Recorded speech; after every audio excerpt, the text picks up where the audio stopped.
हरे कृष्णा। हम रामकृष्ण जी की कथा को आगे बढ़ाते हैं। रामकृष्ण जी जैसे जैसे बड़े होते जा रहे थे, उनका खेल का आवेश तो जा रहा था, लेकिन विद्या अध्ययन का आवेश बढ़ता जा रहा था। वो अपने विद्या अध्ययन में लगे रहे, परंतु बीच बीच में रामकृष्ण जी माँ से ये आग्रह ज़रूर करते कि उन्हें वृंदावन जाना है। और वृंदावन जाते, वहाँ जाकर नित्यानंद जी का सत्संग सुनते, और धीरे धीरे उनकी श्रद्धा इतनी बढ़ गई नित्यानंद जी से कि उन्होंने दीक्षा ले ली उनसे, और वे उन्हीं का ही वेश धारण कर लिया। और जब से उन्होंने दीक्षा लेने के बाद ये वेश बनाया, तब से लोग इन्हें पंडित बाबा कहने लगे। और उसके बाद वो बरसाने में चले गए, वहाँ जाकर भजन करते रहे, और 8 वर्ष तक उन्होंने एकांत में बैठकर भजन किया। और एक दिन ऐसा हुआ कि जब वो भजन कर रहे थे, तो तभी उनकी प्रियतम ने आकर उनको दर्शन दिए, यानी कि भगवान श्री कृष्ण और राधा रानी ने उनको दर्शन दिए और आकर कहा कि तुम राघव की गुफा में जाओ और वहाँ भजन किया करो। और तब से पंडित बाबा पूछड़ी में राघव की गुफा के अंदर जाकर भजन करने लगे। और भजन भी कैसा कि वो सुबह 2 बजे बैठते थे भजन करने के लिए, और दोपहर के 2 बजे ही बाहर निकलते थे। और इस तरीके से कुछ दिन तो इस तरीके से बीते, लेकिन धीरे धीरे भजनावेश इतना बढ़ गया कि पता ही नहीं चलता था कि वो कब बैठेंगे और कब वो गुफा से बाहर निकलेंगे। कई बार तो 2-2, 3-3 दिन तक वो गुफा के अंदर ही बैठे रहते, भजन करते रहते, बाहर आते ही नहीं थे। और ऐसे में ही एक दिन उनकी माता जी जयपुर से उन्हें मिलने आईं, और 3 दिन तक वो गुफा के बाहर बैठकर इंतज़ार करती रहीं। और तीसरे दिन जब पंडित बाबा बाहर निकले गुफा से, यानी कि रामकृष्ण जी गुफा से बाहर निकले, तो उन्होंने ये भी नहीं देखा कि उनकी माताजी बाहर प्रतीक्षा कर रही हैं। वो ना उनकी नज़र बस उनकी तरफ गई, उसके बाद वो सीधा अपना चलते गए, आगे बढ़ गए, पलट के भी नहीं देखा। और जो उनकी माता थी वो रो रो के जहाँ से आई थी अपने उसे निज स्थान को चली गई। माता तो वापस चली गई, परंतु उनके जाने के बाद पंडित बाबा का चित्त जो था वो अस्थिर रहने लगा, भजन में बाधा आने लगी, वो भजन भी ठीक से नहीं कर पाते थे। तो तब उन्होंने नित्यानंद जी के पास जाकर बोला कि मुझे ऐसा लगता है कि मुझसे कुछ अपराध हुआ है, क्योंकि आजकल मेरा भजन में मन नहीं लग रहा। तो ये बात सुनकर नित्यानंद जी ने पूछा कि क्यों, कुछ हुआ है?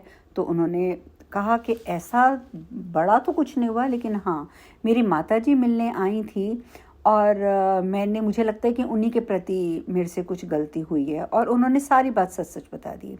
तब नित्यानंद ने कहा कि देखो, तुम्हारा जो अपराध है वो तुम्हारी माता के प्रति हुआ है, और क्योंकि तुम्हारे व्यवहार से दुखी होकर तुम्हारी माता वापस चली गई हैं, और जब तुम्हारी माता दुखी है तो तुम्हारा भजन में मन कैसे लग सकता है? तो तुम एक काम करो, अपनी माता को वापस बुलाओ, उनकी सेवा करो, उनसे क्षमा मांगो, तब तुम्हारा मन दोबारा से भजन में लगेगा। और तब पंडित बाबा ने अपनी माता को चिट्ठी लिखकर वापस बुलाया, उनको एक वैश्य के घर में ठहराया और वहीं पर उनकी सेवा करी। 7-8 साल तक उनकी माता वहाँ पर रहीं, और उसके बाद उनका शरीर शांत हो गया।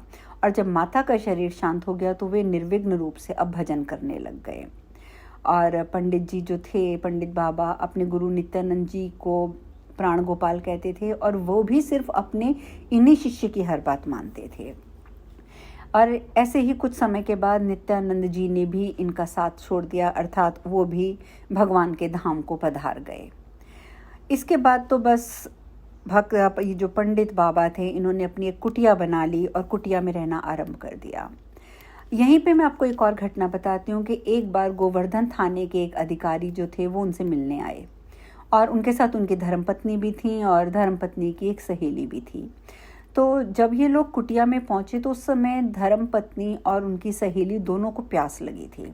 इन्होंने कुटिया में इधर उधर नज़र घुमाई तो उन्होंने क्या देखा कि बस एक ही बहुत पुराना सा मिट्टी का बर्तन पड़ा हुआ है, जो बहुत ही देखने में अच्छा नहीं लग रहा है। तो उन्होंने सोचा कि अगर हमने बाबा से पानी मांगा तो वो तो इसी मिट्टी के बर्तन में से हमें पानी देंगे और यह हमें पीना पड़ेगा, तो इससे तो अच्छा है कि हम प्यासी ही घर लौट जाती हैं, हम पानी नहीं पिएंगे। अब उन्होंने क्या किया कि प्यासी तो थी, पर उन्होंने पानी नहीं मांगा, और थोड़ी देर वहाँ बैठी, बाबा से बातचीत हुई, और उसके बाद वो वापस आ गई। परंतु घर आके उनका मन बहुत अस्थिर था।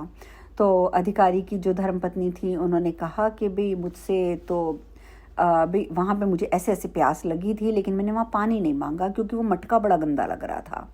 तो जब पत्नी की ये बात सुनी तो उनका नाम श्री कृष्णचंद्र था, वो जो अधिकारी थे, उन्होंने कहा कि ये तो तुमने बहुत गलत कर दिया, क्योंकि तुमने एक ये भक्त के प्रति अपराध किया है, और जब हमारा भक्त के प्रति अपराध होता है तो उसका हमें प्रायश्चित ज़रूर करना चाहिए। कहते हैं ना कि भगवान के प्रति अपराध हो जाए, भगवान उसको क्षमा कर देते हैं, पर भगवान के भक्त के प्रति यदि आप अपराध करते हैं तो भगवान उसके लिए क्षमा नहीं करते। तो इसीलिए कृष्णचंद्र जी कहते हैं कि तुम्हें तो अब प्रायश्चित करना चाहिए।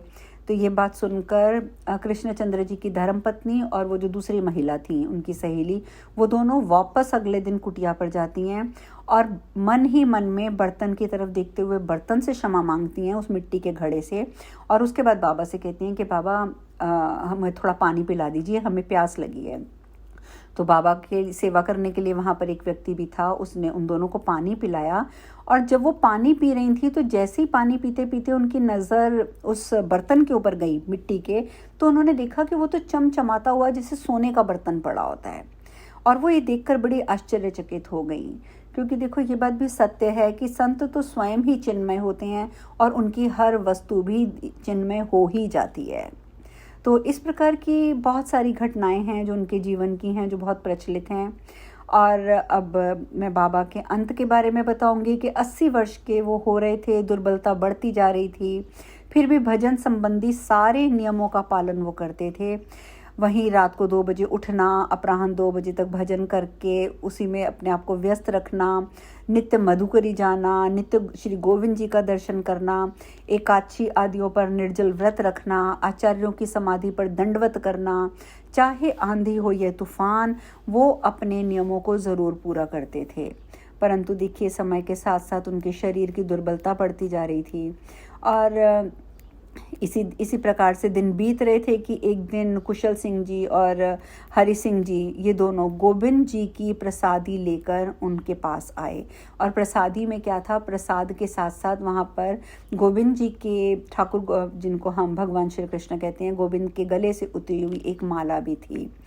तो उन्होंने माला जो थी वो उठाकर प्रसादी में से तो बाबा के गले में डाल दी। माला का स्पर्श जैसे ही हुआ पंडित बाबा के शरीर को, कि बाबा ने शरीर को छोड़ दिया और श्री गोविंद जी आए और अपने बचपन के साथी राम कृष्ण दास को अर्थात पंडित बाबा को अपने साथ ले गए, क्योंकि ये बचपन के साथी थे उनके, जिनके साथ गोविंद जी ने खुद खेला था, अपनी कोड़ियों से, अपने कंचों से, अपनी गोलियों से। श्री गोविंद जी का तो ये स्वभाव ही है कि वो जिससे प्रीति कर लेते हैं अंत समय तक निभाते हैं। इसीलिए बाबा के अंत समय पर वो स्वयं आए और उन्हें अपने साथ ले गए। हरे कृष्ण कृष्ण कृष्ण हरे हरे, हरे राम राम राम हरे हरे।